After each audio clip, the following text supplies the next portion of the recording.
एक बार एक जेलर ने एक कैदी से पूछा कि बताओ तुम्हारी आखिरी इच्छा क्या है। फिर कैदी रोते हुए बोला, जज साहब क्या आप मेरी सच में आखिरी इच्छा पूरी करेंगे। तो जेलर बोलता, हाँ मैं तुम्हारी सब आखिरी इच्छा पूरी कर दूंगा, क्योंकि 2 दिन बाद तुमको फांसी होने वाली है। तो तुम जल्दी से बताओ तुम्हारी आखिरी इच्छा क्या है। फिर वो कैदी बोलता है, जज साहब मैं एक दिन अपने बीवी के साथ में गुजारना चाहता हूँ। मैं एक दिन अपने बीवी के साथ में सुहाग रात मनाना चाहता हूँ। बस एक दिन सुहाग रात मनाने के लिए हमारी अनुमति दे दीजिए और हमको हमारी बीवी से मिलवा दीजिए। जेलर भी अचंभा में पड़ जाता है, एक कैसी मांग कर दी कि एक दिन के लिए सुहाग रात मनाना है तो मुझे इच्छा पूरी कर दीजिए। फिर जेलर भी बहुत कुछ सोच समझ के बोलता है, ठीक है मैं तुम्हारी बीवी को कल सुबह बुलवा दूंगा और एक दिन है, एक दिन में तुम अपने बीवी से सुहाग रात मना लो, कुछ भी कर लो, तुमको कोई नहीं रोकेगा। और जेलर फिर अपने 2 सिपाही लोग से बोलता है कि इसके रूम में मतलब इसके सेल में फिट कर दो रिकॉर्डर, जो मैं अपने केबिन से बैठ के सुन सकूंगा कि ये अपने बीवी से क्या क्या बात कर रहा है। तो चलिए कहानी को शुरू करते हैं। तो नमस्ते, हाय दोस्तों, आज की कहानी बहुत दिलचस्प है और ये एक ऐसी कहानी है कि अगर आप लोग ज़रूर सुनिए और सुनने के बाद अपना कमेंट ज़रूर दीजिए। कैसे एक जेलर एक कैदी से उसकी आखिरी इच्छा पूछता है और कैदी बोलता है कि मुझे अपनी बीवी से एक रात सुहाग रात मनाना है। फिर जेलर उसकी मांग को पूरा करता है। फिर जेलर एक सिपाही को उस कैदी के घर पे भेजता है और बोलता है कि उसके बीवी को लेकर आ जाओ और उसके बीवी से बोलो कि तुम्हारा जो पति है जो जेल में बंद है वो इच्छा जाहिर किया है कि एक रात सुहाग रात मनाना है, अपने बीवी के साथ मनाना है, तो तैयार होकर चलना है क्योंकि तुम्हारा पति वहाँ पे तुम्हारा इंतज़ार कर रहा है। फिर सुनना क्या था, उसका बीवी तो पहले रो पड़ी, फिर आखिरी इच्छा समझ के खूब अच्छे से तैयार हो जाती है और उस सिपाही के साथ में निकल जाती है। इधर जब जेल पहुंचती है तो वहाँ के एक सिपाही आके उस कैदी से बोलता है कि तुम्हारी बीवी जेल में आ चुकी है, तुमको कुछ और चाहिए तो बोलो, मैं ला के वो चीज़ तुमको दे दूँगा। फिर वो कैदी बोलता है, नहीं सर नहीं, मुझे कुछ नहीं चाहिए, बस आप मेरी बीवी के यहाँ बुलवा दीजिए और ये सेल में थोड़ा क्लीन करवा दीजिए, बहुत कचरा है इसमें। फिर सिपाही बोलता है, ठीक है आज तुम्हारी सुहाग रात है तो हम लोग तुम्हारा साथ देंगे, तुम जैसा बोलोगे, तुम्हारा आखिरी इच्छा है हम ज़रूर पूरी करेंगे। सेल को थोड़ा साफ सफाई करवा दिया जाता है, फिर वह बाहर 2 गार्ड लगा दिया जाता है और सब वहाँ से सिपाही लोग चले जाते हैं।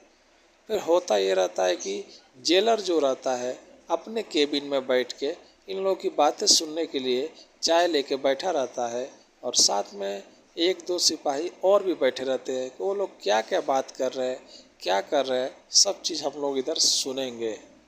फिर उसकी जब बीवी आती है तो डायरेक्ट जब अंदर जाती है जेल के तो अपने पति का पैर पकड़ लेती है और रोने लगती है और बोलती है कि किस चीज़ की सज़ा हमको ऊपर वाला दे रहा है, आप ऐसा क्यों किए, आप क्यों गलत काम किए जिससे आपको फांसी होने वाली है, और बताइए मेरे को, कम से कम सच बताइए कि सच क्या है। फिर वो कैदी बोलता है कि हम लोग एक जगह पे काम करते थे, 2 आदमी, मेरा दोस्त और मैं काम करते थे। वहाँ पे एक लड़की आती थी, बहुत खूबसूरत थी और हम दोनों में से हमसे ज़्यादा बात करती थी, उससे मेरे दोस्त से कम बात करती थी। इसी के लिए कि एक दिन हम लोगों में झगड़ा हुआ दोनों दोस्तों में कि तुम उसको पटा रहा है, मैं बोला तुम उसको पटा रहा है, क्योंकि मैं भी उसको लाइन मारता था, वो भी उसको लाइन मारता था, लेकिन सबसे पहले मैंने उसको पटा लिया, मुझे माफ़ करना क्योंकि तुम मेरी बीवी हो, सच सच पूछ रही हो तो मैं तुमसे सच बता रहा हूँ। फिर मैं उस लड़की से बात करने लगा, उस लड़की के रूम पे आने जाने लगा, वो भी हमारे रूम पे वो लड़की आने जाने लगी। फिर बाद में मेरे दोस्त को पता चला तो वो भी धमकी देने लगा कि तुम अकेले अकेले कैसे भी नहीं कर सकते, हम लोग अच्छे दोस्त हैं, गांव में भी एक साथ में रहे हैं, जॉब भी एक साथ में करते हैं, फिर तुम अकेले कैसे सब चीज़ कर सकते हो, मेरे को भी हिस्सा चाहिए, मेरे को भी उसमें मज़ा चाहिए। फिर बताओ मैं कैसे उस लड़की से बोलता कि मेरा दोस्त भी तुमसे मिलना चाहता है। फिर एक दिन ऐसा हुआ, मैं मार्केट गया था और मार्केट से आया तो देखा उस लड़की का मेरे रूम में लाश पड़ा हुआ है और पुलिस वहाँ पे आई है और पुलिस मौके वारदात पे मेरे रूम में उस लड़की का लाश देखी तो मेरे को ही गिरफ्तार करके लेके आ गई। अब ऐसे करके करके जज साहब के सामने गया तो कोई भी गवाही देने वाला नहीं है और सब चीज़ मेरे अगेंस्ट है, क्योंकि कानून सबूत मांगता है और सबूत सबसे बड़ा ये है कि मेरे रूम में उसका लाश आया कहाँ से। अब मैं भी कुछ बोल नहीं पाया और जज साहब ने हमें फांसी की सज़ा सुना दी। अब परसों मेरी फांसी होने वाली है, आज के दिन तुम आई हो, इसके बाद हम लोग ज़िंदगी में कभी भी नहीं मिलेंगे। इसके लिए मैं तुमको सारी सच्चाई बता रहा हूँ कि हमारे जो 2 बच्चे हैं उनका अच्छे से ख्याल रखना और अच्छे से जीवन व्यतीत करना। और मैंने तो जो गलती किया है उसकी सज़ा मिल रहा है, अब जो नहीं किया है उसकी सज़ा तो परसों सुबह मिल जाएगी। तो बस यही चीज़ मैं तुमसे बोलूँगा कि मुझे माफ़ करना कि तुम्हारे रहते हुए भी मैं दूसरे लड़की को और देखा और आज उसकी सज़ा मुझे ऊपर वाला दे रहा है। फिर लड़की रोते हुए बोलती है कि जाने दीजिए, आपको पछतावा है ना कि आपने गलती किया है, तो मैं सब चीज़ भूल जाऊंगी और आप बस ये बताइए कि आपका दोस्त कहाँ पे है। तब वो लड़का बोलता है कि उस रूम का चाबी 2 था, एक मेरे पास एक उसके पास। जब मैं मार्केट गया आया तो देखा कि पुलिस वहाँ पर लेडी पड़ी हुई है। इसका मतलब जो भी चीज़ हुआ है मेरा दोस्त ने किया है, लेकिन एक बार वो मिलता, फ़ोन पे बात करता, तब तो मैं बताता कि मामला क्या है, कैसे क्या हुआ। लेकिन इधर जो जेलर है, जेलर सब बातें बैठ के सुन रहा है, सिपाही लोग भी सब बातें बैठ के सुन रहे हैं कि लोग अभी तक ऐसे ऐसे बात कर रहा है। फिर उसका पति रोते हुए अपने बीवी को पैरों में गिर जाता है और बोलता है कि इस ज़िंदगी में तो मैं तुम्हारा साथ नहीं दे सका, लेकिन अगले जन्म में मैं ये वादा करता हूँ कि तुम्हारा साथ ज़िंदगी भर दूंगा, किसी और लड़की को, पराया लड़की को नहीं देखूंगा। जो मैंने गलती किया तुम्हारे रहते हुए मैंने दूसरे लड़की को देखा, तो मुझे माफ़ कर दो। और लड़की भी रोने लगती है, बोलती है कि वो सब बातें छोड़ो, अब तो ज़िंदगी में जब समझ में आया कि प्यार होता क्या है, तब तक तो ऊपर वाला ही हम लोग से बिछड़ने के लिए राज़ी है, बिछड़ने के लिए तैयार किया है। क्योंकि हम लोग कितना सपने देखे थे, हम लोग का घर नहीं है, घर बनाएंगे, बच्चे लोग को छोटे हैं पढ़ाएंगे, अच्छे से खिलाएंगे, लेकिन अभी हर एक सपना टूट गया, हर एक चीज़ टूट गई। अभी बस ज़िंदगी में कुछ है तो बस गम है। फिर वो लड़का रोते हुए बोलता है ठीक है कोई बात नहीं। ऐसे करते करते करते पूरी रात गुजर जाती है, सुबह हो जाती है।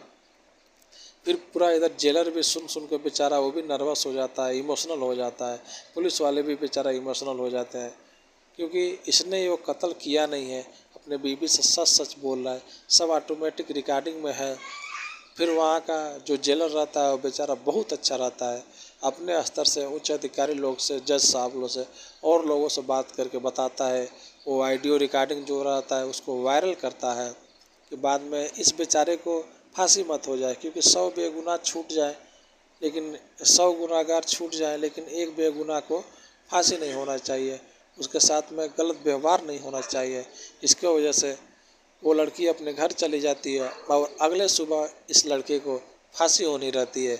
लेकिन उसी टाइम जेलर साहब जाते हैं और मुस्कुराते हुए बोलते हैं कि तुम्हारी बात ऊपर वाले ने सुन लिया, तुम बेकसूर हो, तुम बेगुनाह हो, अब तुम अपने घर जा सकते हो, क्योंकि तुमको जज साहब ने बाइज्जत बरी कर दिया है, क्योंकि तुमने जो जुर्म किया ही नहीं उसके लिए तुमको सज़ा देना गलत है।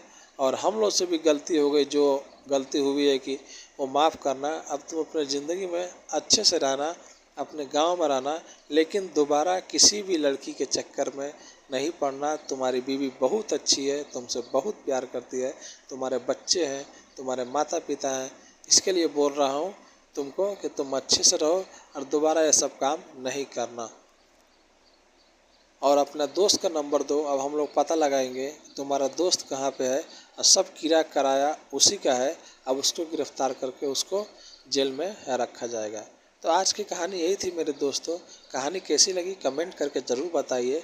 अगर आप नए हैं इस चैनल पे तो प्लीज़ आपसे रिक्वेस्ट है, हाथ जोड़ के सब्सक्राइब ज़रूर कर लें, क्योंकि आपके एक सब्सक्राइब से मेरे को भी मोटिवेट होता हूँ, मोटिवेशन मिलता है और नई नई वीडियो मैं आप लोग के सामने लाता रहूँगा।